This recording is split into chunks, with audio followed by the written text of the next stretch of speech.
आपके अपने चैनल पे द ऑटरिंग और मैं हूँ श्रुति। आज का हमारा विषय है पेमेंट का फ्यूचर। बीते 5 सालों में ऑनलाइन ट्रांजैक्शन 550% बढ़ गया है। आने वाले 5 सालों में आवाज और चेहरे से होंगे पेमेंट्स। पेटीएम, गूगल पे, फोन पे और भीम जैसे यूपीआई प्लेटफॉर्म्स पर औसतन 1.22 बिलियन यानी कि 122 करोड़ का लेन देन होने लगा है।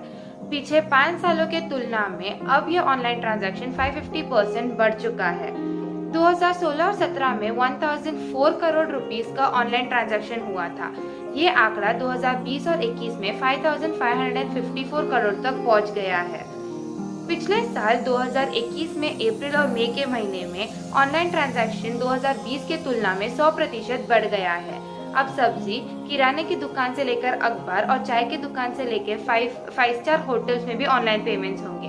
इसकी एक खास बात ये है कि इसमें टेक्निक है। क्यूआर कोड से होने वाले यूपीआई पेमेंट्स की सुविधाओं के बाद ये बदलाव हो रहे हैं। मार्च 2020 में 2.6 करोड़ रुपीस का ऑनलाइन ट्रांजैक्शन हुआ था, जो मार्च 2021 में 5.4 करोड़ रुपए तक पहुंच गया है।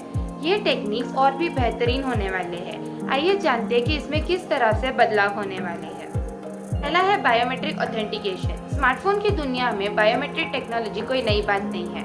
आप अपना स्मार्टफोन और लैपटॉप को अनलॉक करने के लिए फिंगरप्रिंट का इस्तेमाल करते हैं। बस इसी टेक्नोलॉजी को पेमेंट की दुनिया में इस्तेमाल करने की कोशिश की जा रही है। बायोमेट्रिक टेक्नोलॉजी के 2 फायदे हैं। पहला, आपको पिन याद रखने की जरूरत नहीं होगी। दूसरा, आपके अलावा कोई फ्रॉड करके पेमेंट नहीं कर सकता। इससे जब आप पेमेंट कर रहे हो तब आपको आसानी और सुरक्षा दोनों महसूस होंगे। भारत की स्थिति। फिलहाल भारत में बायोमेट्रिक टेक्नोलॉजी का इस्तेमाल नहीं किया जा रहा। आप अभी भी पेमेंट्स के लिए पिन का इस्तेमाल करते हैं। यूके के कुछ बैंक्स ट्रायल के तौर पर बायोमेट्रिक कार्ड जारी कर रहे हैं। पेमेंट गेटवे कंपनी के हर्षल माथुर ने कहा कि इस दिशा में बड़ी कंपनियां इनोवेशंस कर सकती है। बहुत जल्द पेमेंट की दुनिया में पिन्स की जगह बायोमेट्रिक टेक्नोलॉजी ले सकती है। दूसरा है वॉइस पेमेंट्स। आपको याद होगा कि कैसे वॉइस असिस्टेंट को जोक करने के लिए इस्तेमाल किया जाता है। एलेक्सा से कई सवाल किए जाते हैं ताकि मजेदार जवाब पाया जाए। पर तब हमें क्या अंदाजा था कि फाइनेंशियल टेक्नोलॉजी के क्षेत्र में हमारे आवाज को इतनी गंभीरता दी जाएगी। सबके आवाज में एक खूबी होती है। इस खूबी और अनोखेपन का इस्तेमाल पेमेंट की दुनिया में करने के लिए तैयारी की जा रही है। बड़े कंपनियां जैसे कि अमेजन पे और गूगल पे इस क्षेत्र पर ध्यान दे रहे हैं। भारत की स्थिति। भारत में वॉइस पेमेंट्स एक दूर की कौड़ी है। यूएस में इसे इस्तेमाल करने पर काम किया जा रहा है, पर इसमें एक सबसे बड़ी चुनौती है सुरक्षा और प्राइवेसी को लेकर। इसके बाद है तीसरा, फेस रिकॉग्निशन। अब तक फाइनेंशियल टेक्नोलॉजी स्मार्टफोन के आसपास के इनोवेशन इस्तेमाल कर रही है, लेकिन फेस रिकॉग्निशन के आइडिया को ऐसा डिजाइन किया जाएगा जिसमें हमें मोबाइल की जरूरत नहीं होगी। हमारा चेहरा ही हमारा बैंक अकाउंट और पासवर्ड बन जाएगा। इस तरीके से कैश, कार्ड और मोबाइल की झंझट खत्म हो जाएगी। चीन में ये तरीका इस्तेमाल किया जा रहा है। इसमें ग्राहक को एक पीओएस मशीन के सामने खड़ा किया जाता है। मशीन ग्राहक की तस्वीर खींचती है और तस्वीर के पहचान के बाद पेमेंट ट्रांजैक्शन हो जाता है। ये एक बहुत आसान तरीका होगा। भारत की स्थिति। भारत में फेस रिकॉग्निशन अभी इस्तेमाल नहीं किया जा रहा, पर ऐसी कुछ चीजें हैं जो उम्मीद जगा सकती है। भारत के आधार कार्ड में फिंगरप्रिंट, चेहरा और आंखों का डेटा मौजूद है। फिनटेक कंपनी इस डेटा के इस्तेमाल कर एक नए तकनीक के साथ आ सकती है, जो एक आसान और सुरक्षित तरीका होगा जिससे फेस रिकॉग्निशन यूज किया जा सकता है। है टैप एंड गो मेथड। अभी आप पेमेंट कैसे करते हैं? पहले आप अपना कार्ड पीओएस मशीन में डाल के कार्ड स्वाइप करते हैं, उसके बाद आप पिन डाल के ऑथेंटिकेट करते हैं।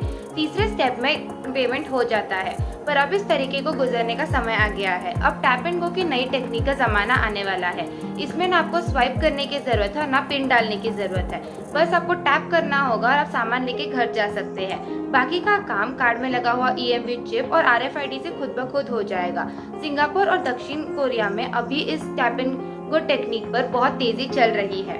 भारत की स्थिति। भारत में रिजर्व बैंक ऑफ इंडिया ने मास्टर कार्ड और एनपीसीआई कार्ड के लिए ये टेक्निक को बढ़ावा दे दिया है। बहुत से दुकानों में ये टेक्नोलॉजी को अप्लाई किया जा रहा है और बहुत से जगहों पे इस टेक्नोलॉजी के लिए जो चीजें होनी चाहिए वो अपग्रेड की जा रही है। पांचवा है इनविजिबल पेमेंट। डिजिटल पेमेंट के एक कदम ऊपर है ये इनविजिबल पेमेंट। इसमें आपके द्वारा लिया कोई सामान या सेवा के बदले आपको कोई पैसे नहीं देने होंगे।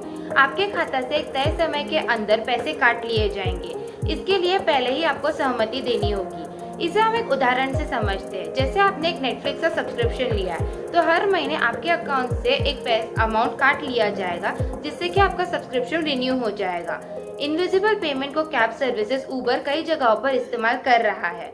भारत की स्थिति। भारत में इनविजिबल पेमेंट कई जगहों पर इस्तेमाल किया जा रहा है, हालांकि इसमें बहुत सी चुनौतियां हैं। इस सेक्टर के हेड नवीन सूर्या ने कहा कि पेमेंट को पूरी तरह से इनविजिबल नहीं किया जा सकता, पर हाँ, ऐसा किया जा सकता है कि वो आसान हो और उसमें कार्ड या पिन की जरूरत ना पड़े। मोबाइल पेमेंट की दुनिया में पेटीएम सबसे आगे है। इसमें 1,60,00,000 कमर्शियल एस्टेब्लिशमेंट में पेमेंट सहयोगी है। इसी वजह से 2021 के अक्टूबर-दिसंबर महीने में ये करीब 22,000 करोड़ का आईपीओ लॉन्च करने की तैयारी कर रहे हैं। अगर उससे पहले एलआईसी ने आईपीओ लॉन्च नहीं किया तो ये अब तक का भारत का सबसे बड़ा आईपीओ हो सकता है। अगर आपको ये वीडियो इन्फॉर्मेटिव लगी हो तो चैनल को सब्सक्राइब कर दीजिए। Thank you.